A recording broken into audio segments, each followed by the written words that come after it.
At a battle rating of 10.3, this is one of the two options for jets in the Japanese tech tree, and it has been like that for quite a while.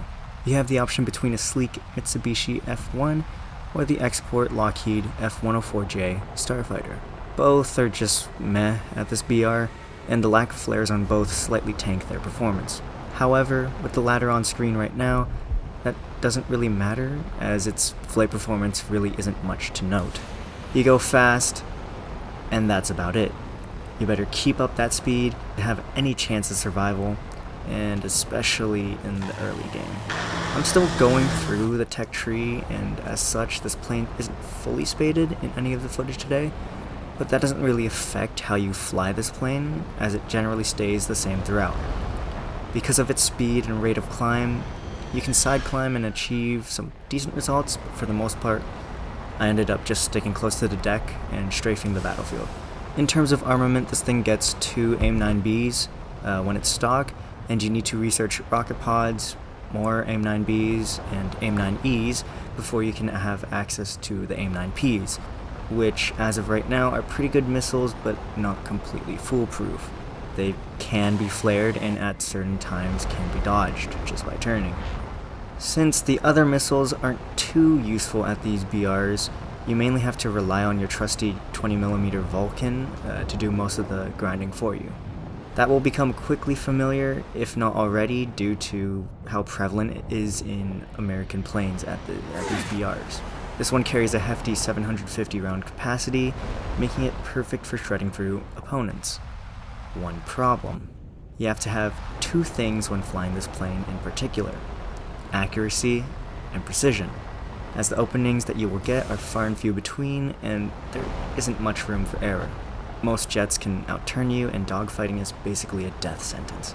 So the main way you use this flying pencil is as a boom and zoom fighter that catches unsuspecting pilots off guard and disengages immediately after making a pass.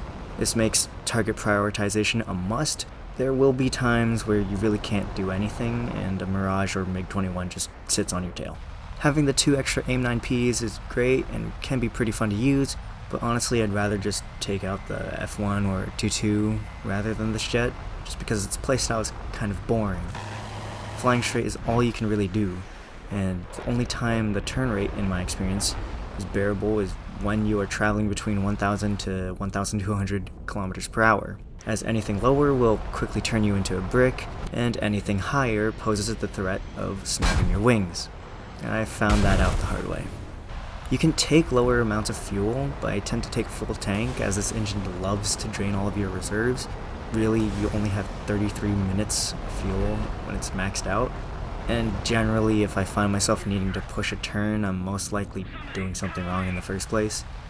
Taking full fuel just allows you to hammer that afterburner for pretty much the entire match, and by the time the numbers dwindle, your fuel will be at a more optimal level anyways, just in case you need that extra bit of turn rate. Alright, before we head into the matches, I'd like to address the situation about the flare. Honestly, with this jet, it's not the end of the world. Sure, it sucks balls and is annoying to deal with, as you are at a severe disadvantage against AIM-9Ls and R60s and such, but as long as you keep your speed and avoid detection until it's too late, you'll do just fine. And in any case, if you have to go head-on with such missiles, you can lock onto them using your own missiles, and they will act as flares for you, sending them away. Okay, I swear that's enough blabbering, let's move on. Just a quick side note, these matches are done when I already have access to the 9Ps, which is the only real change you'll feel in terms of modifications. Everything else just slightly boosts your experience, and that's about it. As for this first match, we can use the mountains as cover so that we can avoid detection and slip past the enemy, constantly looking around just in case someone stumbles upon our position. Unfortunately, doing so will put you behind the supersonics, but generally in front of the subsonics. I'm talking about the Warthogs and Frogfoots, which have access to those AIM-9Ls and R60s. And as you can see here, there are 2 dots that are slow moving in front of us. First one is an A-10, and I try to get the jump on him, but he sees me. Go head on, dodge that, don't want a face full of those rounds. And the other one is a Su-25. This forces me to go on the defensive immediately, and I hug the ground using the mountains as cover to prevent any lock. First R60 or something seems to lose track fairly quickly, and the SU-25 is basically too far. The A-10 tries to lob one at over 4 kilometers, which is too far anyways, but just to be safe, use the mountain as coverage, and we are on our way. Extending outwards, we find a Milan just heading back to base. It seems his engine is damaged because I'm just not picking him up with the Seeker until like 2 kilometers. But as soon as I get that lock, launch one off and immediately disengage. Try to put some distance between those subsonics, and as you can see, there is an F-3H behind us. Because of that, he forces me to climb up the hill and create some separation. Try to use the mountains as coverage and to break line of sight. Whatever I can do to hide away from the enemy as much as possible to give me some more position. At this point I have to make a decision. I'm far enough away from the F-3H where I can go back into the battle, but there's 2 options I really have. I can go for that A-10 or I could go for the SU-25. See that the Hunter is going for the A-10 and the Shenyang is going for the SU-25. I see that there's more friendlies with that SU-25, so I decide to go there, and besides, the Hunter takes out our friendly Warthog. As you can see, there's an SU-25, Shenyang, and a MiG-21. This is where your teammates come in handy, because that F-8 is pulling away the Shenyang and MiG-21, allowing me to go for whatever. SU-25 goes head-on, miss, get the M9P at the last second to flare that R60, and now we break off and chase down these 2 that are in front of us. MiG-21 is breaking off while the Shenyang is still committing. Can't get a lock on the MiG-21, so snap back to the Shenyang, lead a bit, and launch. I look back to see what the MiG-21 is doing, contemplate going backwards, and then the F-3H pops up again. And so we are pushed away from the battlefield and have to run away. I can only spot the F-3H, but I see a little dot on the side, and there goes a missile. So hugging the ground yet again, we block that missile fairly easily, and we just try to extend and hide away from whoever's chasing us. And what do you look at that? F-104 and an A5 have joined the F-3H. A5 throws a missile at us, and as soon as they join, the F-104 leaves the match. I don't like running away that much, so I decide it's about the right distance that I can reliably turn and probably go for a head-on, try and get at least one of them. A5's way too close to commit to that, so I go for the F-3H instead. He shoots a missile at me, almost give him the kill by rolling into the missile, but luckily it missed. And as soon as we missed those shots, we return back. At this point, we still have plenty of ammo, but our fuel is running quite low. So I try to be a bit more closer to the A7 just in case, so that he can support, and I'll just try and go towards him while running away.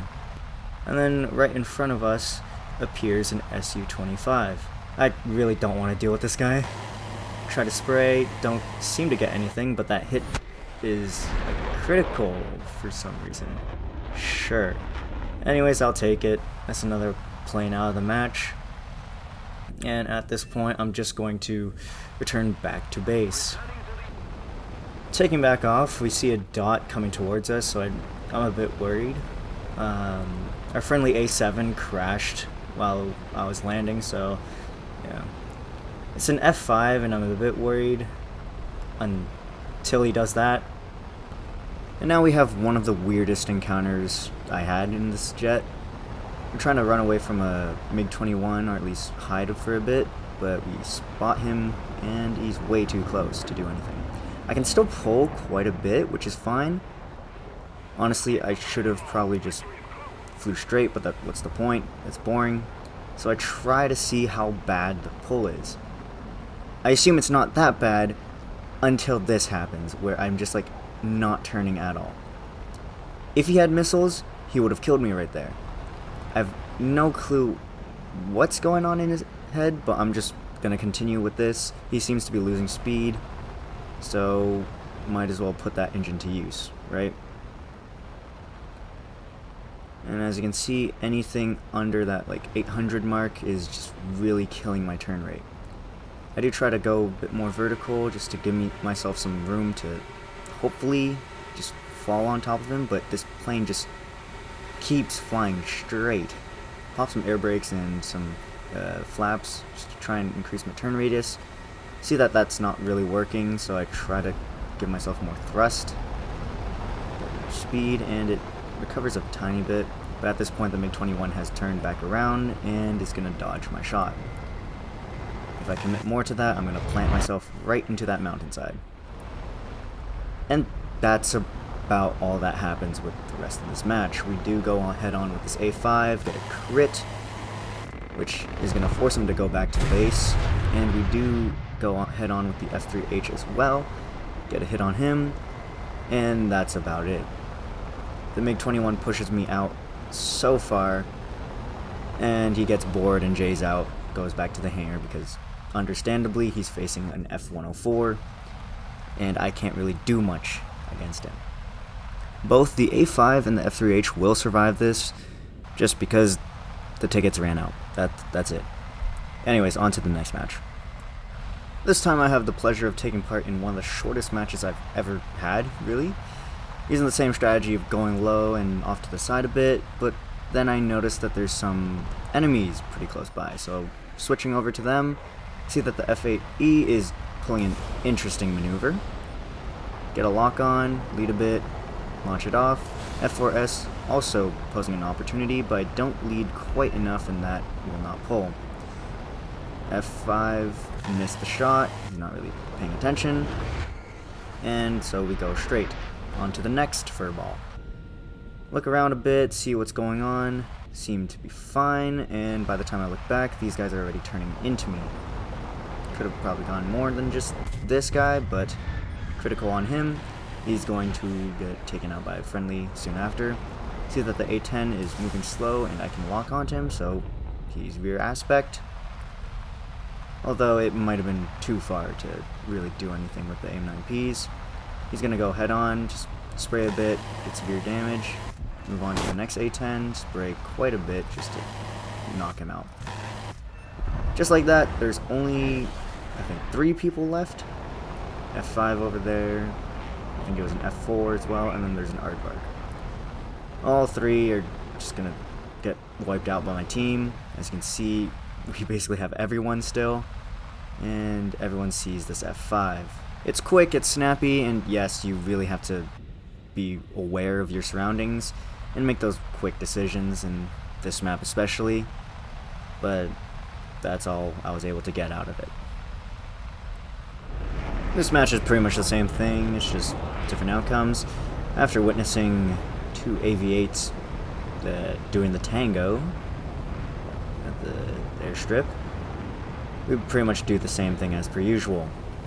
Head off to the side a bit, fly low, fly fast, see if we can catch anyone off guard. In this case, we see an F5 going after one of our friendly Harriers, try to lock onto him, but sadly he's just a much better plane than us, and we're not really going to be able to do much. Especially now that he sees us, I assume, and he's going to pull, try to dodge our guns, and I'm just not leading enough to really do anything. Get an opportunity here, but just not pulling quite enough to really do anything. Probably could have gone a shot there, but yeah. I break off, reset, and try and see who's free. Seems to be a furball right in front of us and quite a few teammates. That's what we want. We don't want to be the center of attention, but we want to go in there and pick off anyone who's vulnerable. See that the Yak-38 is probably lining himself up for a tunnel or something. It's going slow. Pop up AIM-9P, and he's dead. Jaguar is chasing a friendly F5. They're going pretty slow, so I'm just gonna try and get a head off in. Not a good angle, but we still managed to connect, which is really good. He's gonna go down. See that the MiG-19 is on fire, so I'm not gonna worry about him too much. More so worried about the F-104 that's behind us. See that the MiG-19 has put the fire out, but it doesn't seem to be a threat to us right now. So I go for the F-104. I already know what he's going to be doing. He's going to be flying straight ahead. So I plot myself right behind him, lock on with the AIM-9P, and he is not going to dodge that. Pop goes the weasel. At this point, see that there's an A5 above us, which is not ideal, but it's not entirely unmanageable because we have so many friendlies around us. Just trying to climb a bit while still avoiding him, and then I see a dot over behind the F-104. It's a MiG-23, not ideal, but we can take him out as long as he's distracted. Try to pull a bit, conserve my energy so I can maintain my pull, make a critical error in controlling my plane, and so that puts us in an awkward position.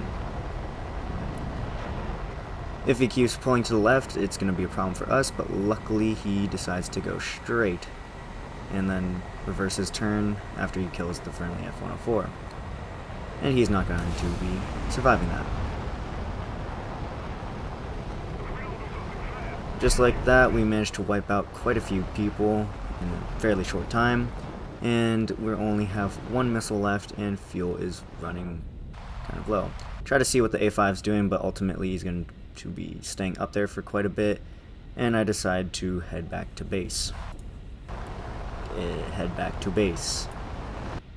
Well, maybe delaying was a good thing, because as I finally head back to base, something appears right in front of me, an Su-7. I love the spawning mechanic, man. Lock onto him, he's not going to be doing much against this AIM-9P, he's too focused on the base, and he's dead. Later on we take off and we try and climb up because all that's left is the A5 really, and another Su-7. Try to go follow him. That would have killed him, but he has flares. So I try to pop another one. Flared.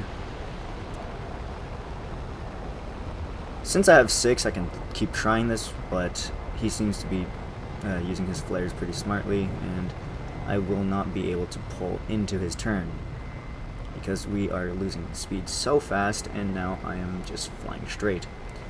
As soon as I see this, I decide it's not worth it and break off. And that's how this match ends. As you can tell, there seems to be a pattern with flying this thing, and we'll eventually win because the aardvark will bomb a column of AI into oblivion, and the tickets will bleed out.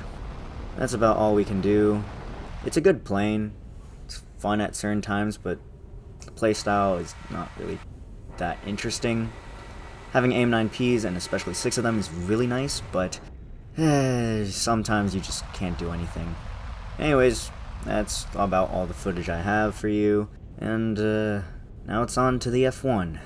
And boy, that has been not really going too well. Anyways, till next time, I'll see you then.